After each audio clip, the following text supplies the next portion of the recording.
دوست پوچھتے ہیں کہ دین کا نیا نیا علم حاصل کرنا شروع کیا ہے، اب ماشاءاللہ دعا کریں کہ اللہ اس میں برکت عطا فرمائے۔ آمین۔ دوسرا، میرے لیے کوئی ایسی تفسیر بتا دیں جو بہت آسان قسم کی ہو اور میں ایزیلی اسے سمجھ سکوں، تفسیر کا نام اور مصنف کا نام بتا دیں۔ یہ سوال بہت بچوں کی طرف سے آتا ہے، ان دنوں میں بڑے لوگ ملے بھی ہیں اور دور سے ہی پوچھتے ہیں کہ کوئی ایسی تفسیر جو ہماری دسترس میں وہ مل بھی سکے، ہم سمجھ سکیں اس کو۔ پہلے بڑی اونچی کتابیں بتا دیں، کیا سمجھیں گے بیچارے۔ ہاں جی، تو اس کے لیے اگر وہ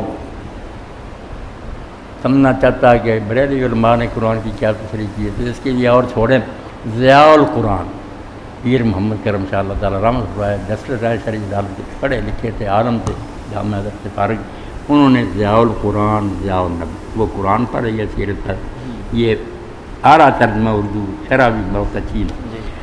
اور ادھر پڑھے تو پھر اس کو چاہیے مودودی صاحب کی تفہیم القرآن پڑھے، اس سے آگے نکل جائے تو پھر تدبر قرآن پڑھے۔ تدبر قرآن جس نے نہیں نہ پڑھی بالکل محض قرآن کا نہیں پتہ چلا، تفہیم القرآن میں بحثیں ہیں نا کہ فلاں کی نے یہ کہا فلاں، یہ تدبر قرآن صرف قرآن کہ قرآن پر عربی زبان سے غور، ایک ایک لفظ کی جو باریکی خوبی کہ یہ اللہ نے کیوں استعمال کیا، ایک آیت کا دوسری ایسے جوڑ، تو تدبر قرآن پڑھے لکھے لوگ ضرور پڑھیں ورنہ بدقسمت ہے۔ اور شیعہ حضرات میں سے جو ہے نا فصل الخطاب، یہ تفسیر مختصر جی، اور سید علی نقیل لکھنوی کو لکھی، دین تھے نا علی گڑھ یونیورسٹی شیعہ شعبہ کی، ان کی شہید انسانیت بھی بیٹا پڑھنی چاہیے۔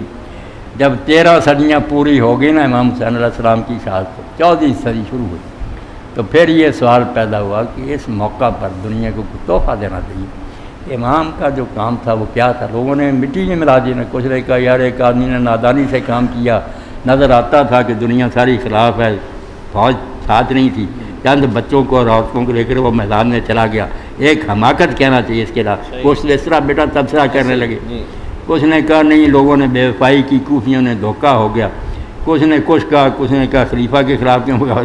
تو شہید انسانیت سے سید علی نقی، اس کو بھی جو نہیں نہ پڑھتا امام علیہ السلام کے مشن کو نہیں سمجھ سکتا، کوئی پتہ نہیں چل سکتا کہ کیوں اٹھے، کیا غرض تھی، کس طرح یہ واقعہ بھیج۔ شہید انسانیت 14ویں صدی کا تو، اور تفسیر ہے فصل الخطاب، مختصر ہے، لمبی چوڑی بحثیں نہیں، نچوڑ ہے۔ اب اور کوئی بات ہے تو پوچھ۔ یعنی بریلوی حضرات اگر ضیاء پڑھنا چاہیں تو القرآن، ضیاء القرآن، دوسرے بھی پڑھیں، ضیاء کوئی نہیں، النبی۔ میں نے بتا دیا کہ اگر وہ پہلے پڑھنا چاہتا نا ایسے خیالات کے حامل لوگوں، پیر کرم شاہ صاحب بھیروی صاحب کی اللہ رحمت فرمائے، بہت پیاری کتاب۔ اسی کے ساتھ ہم آج کا پروگرام ختم کرتے ہیں۔ وآخر دعوانا ان الحمدللہ رب العالمین۔ سبحان